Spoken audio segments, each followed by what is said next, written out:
PSG have finally won the Champions League after outclassing Inter Milan, beating them by 5-0, and in this video we're going to be breaking down how they did it. We're going to be taking a look at the incredible tactics that Luis Enrique utilised to really dominate and destroy this Inter Milan side and ultimately get his side that Champions League trophy.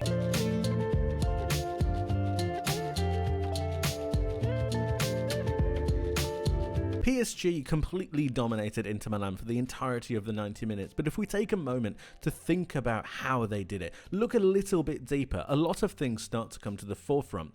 Already we saw a contrast of two styles, one that has a little bit more pragmatism to it, a little bit more rigidity to it, and one that was a little bit more free-flowing. But let's look a little bit deeper. There is a push for a different brand of football coming through into this modern age, and it's being pushed by the likes of Pep Guardiola, it's being pushed by the likes of Luis Enrique. A number of English clubs are doing it, as well as the likes of Bayern, etc. But what we're talking about is a new way of playing, a new way of structuring your side, and Luis Enrique and PSG did it to perfection in this game, and it was the main reason why Inter Milan were completely dismantled. I'm talking, for a lack of a better term, around positional football and the idea of utilizing roles within a side with different personnel. So the actual roles indicated within the team, so you've got your back four, you've got your midfield three, and you've got your front three. The roles are very much predetermined. They are very much stable. They do not change. But the personnel that occupy those roles and the personnel that utilize those roles are very, very fluid. And if we were to take PSG as an example, if we were to look at the front three, let's take Dembele and Doué, and the way that they move throughout the side, Doué could swap with Dembele and Dembele could swap with Doué. This would then make Dembele a right winger and Doué a striker. Those are the roles that they are occupying within this side at this current point in time. But what if we take that a step further? What if Hakimi wants to go forwards? We know he's flexible, we know he likes to run forwards, we know he likes to take up spaces in those attacking areas. Well, if Hakimi goes forwards, you need to have the balance within the side, and that means that Dembele would then take one for the team and drop back. Now, in this particular example, Dembele is playing as a right back. That is his role. Hakimi is playing as a right winger, and you've still got Doué as a striker. It's this flexibility within this Paris Saint-Germain side and the way they operate their positional football that really started to hamper Inter Milan, because all of a sudden, with the rigidity that you had of this Inter Milan side, nobody knew who to mark. None of this back three had any idea where they were going with Dembele moving, with the likes of this rotation. But it's a little bit more than rotation. It's the ability to utilize roles and still help the team push forwards in a different sense, even though that's not how you started out on the pitch. And all of a sudden, this Inter Milan side struggled to follow the runs of these midfielders. They struggled to follow the different movements. And in the end, they resulted in trying to man-mark. But in man-marking, what you ended up having was Acerbi trying to follow Dembele into hilarious areas. And then you had the space open up for the rest of the players to then go forwards. It was crazy, and it was incredibly impressive the way that it was able to be implemented by Luis Enrique in this PSG side, this young, hungry PSG side. The understanding of the game and the rotation throughout this side really completely dismantled this rigid Inter Milan formation. And this approach and idea of positional football couldn't be more clear than in PSG's first goal. So already we're looking at build-up. You've got Vitinha, who's the central defensive midfielder. He's looking to really build play and pass through the lines. You've got PSG's back three in Mendes, in Pacho, and in Marquinhos. And you've got your right back in Hakimi.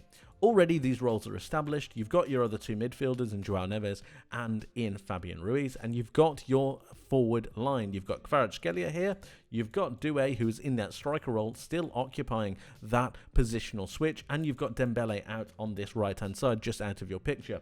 But really clearly what we start to see is the fluctuation and fluidity within this side. The ball goes over to Kvaratskhelia, who then drives infield. It comes back out to Fabian Ruiz, and just look at the amount of players that are around him. He's going to recycle back towards Vitinha, but already what are we seeing?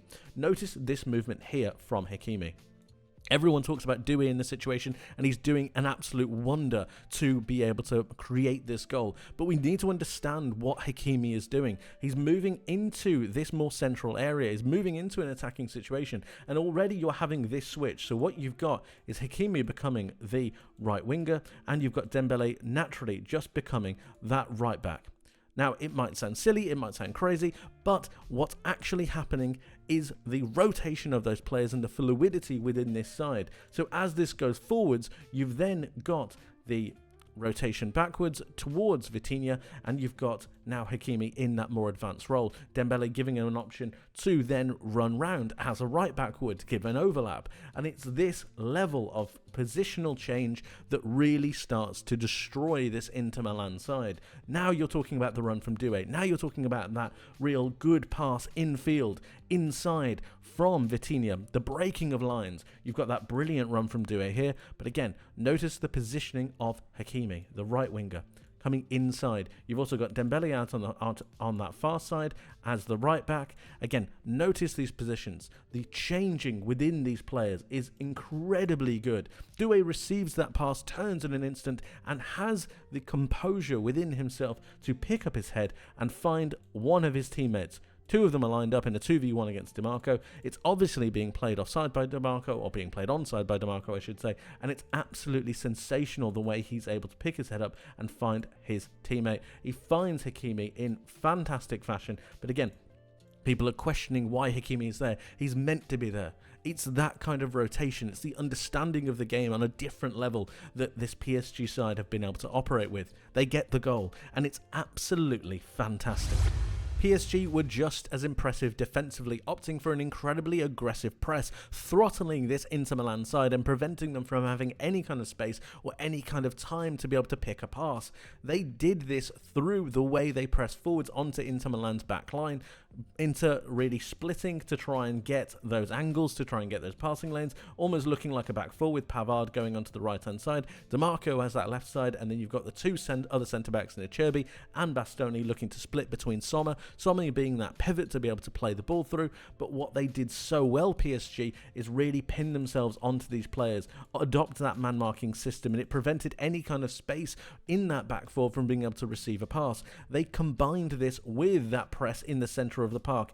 Neves onto Mkhitaryan, Ruiz onto Çalhanoğlu, and of course this can change, it can be flexible, but what the main thing is the 1v1 situations they had between Marquinhos and Martinez and Pacho and Thuram, and what this ended up doing is prevented any kind of space for Inter Milan to have, forcing the pace of passing into Sommer, forcing Sommer to have little time to be able to pick a pass, and in the end going long more often than not, backing those PSG centre-backs to win their duels against their respective forwards that they're playing against, and all of a sudden PSG regained the ball back. 60% possession there or thereabouts in the first half and the second half. It was an absolute onslaught, both offensively but especially defensively, preventing Inter Milan from getting into the game at all.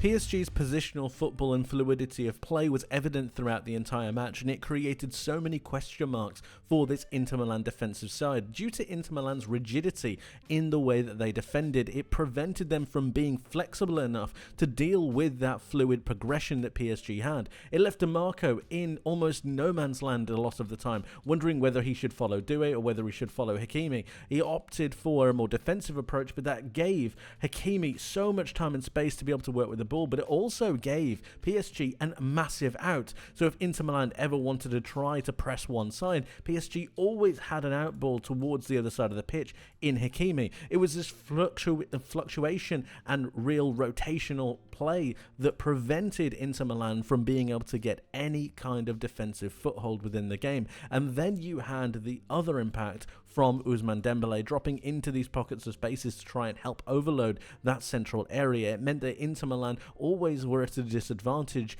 both in a numbers sense but also in a space sense. They weren't able to dominate the space. They weren't able to really find themselves in a good momentum or good area. And the way they tried to deal with this was Acerbi trying to follow Dembele to try and pressurize him as much as possible. But what you ended up happening was Dembele dropping, Acerbi pressing onto him, and that left a 1v1 really with Bastoni and Doué. And if any of the PSG midfielders were to break that line and move into a more central area, bypassing Dembele, taking up those roles in a positional football sense, what you ended up happening was loads of overloads in those channels, in those areas, and it prevented Inter from getting any kind of foothold in the game, and it only furthered PSG's incredible footballing course. It was this fluidity and flexibility of play that gave PSG their third goal, and for me, the goal that completely finished this match. So what have you got? You've got the Inter Milan midfielders looking to do a hybrid man-marking system onto these PSG midfielders to prevent them from progressing the ball. But Vitinha's movement and his ability to drive with the ball is so good that it gives him the option to then move through into this left-hand channel. He plays a 1-2 with Ousmane Dembele, and now we need to take a look at this moment. Look at where Acerbi is and look at how he's tried to pressure Dembele. Dembele's moved into a more central role to help facilitate with the progression of play with his side. He's playing a 1-2 with Vitinha, and Vitinha's run bypassing Dembele takes the space that Dembele has left first of all, but it also drags away Acerbi, and in doing that, what you've now got is the ability for them to take that space. You're also exposing these two Inter Milan centre-backs, and you've got these two PSG wingers looking to take this space in beyond. Their line is very high, and now you're looking at them driving forwards. So as Vitinha receives the pass back from Dembele, now you've got a 3v2. You've got an option on either side of Vitinha. And remember what we said about that positional football. Remember what we said about utilising the roles with different personnel. Well, in this particular example, you've got your left winger, you've got your right winger, but you've also got your striker. And Dembele takes something of a midfield role. Let's say he's an attacking midfielder. And it's this flexibility and fluidity of play that Luis Enrique wants to instill within his side, still maintaining those roles, but really utilising that fluidity within the side to give different players different options, and in this case completely dismantling this Inter Milan defensive three. You've also got the three midfielders who can't be there, you've got Dumfries here who can't be there, and you've got the wing back. It's incredibly important for PSG to take this space and drive forwards. And now Vitinha's got a choice. Who does he play to? You've got the Inter Milan centre-back looking to try and close down the space centrally. This gives Doué a brilliant opportunity to run beyond. He gets a great pass from Vitinha, and then it's about the composure of this young 19-year-old star. It's about whether he can take the pass, whether he can finish, and of course he can. And like I said earlier, this was the goal that finished the tie for me. It finished the game for me. Of course they go and score two more, but this was the real turning point. It's a fantastic performance from PSG and a complete tactical masterclass from this man, Luis Enrique. Fabulous. But of course, guys, let me know what you think in the comment section below. I would love to hear from you, so please do get involved. Thank you ever so much for watching. I hope you enjoyed. I hope you learned something new, and I hope to see you in the next one. But until then, my friends, take care.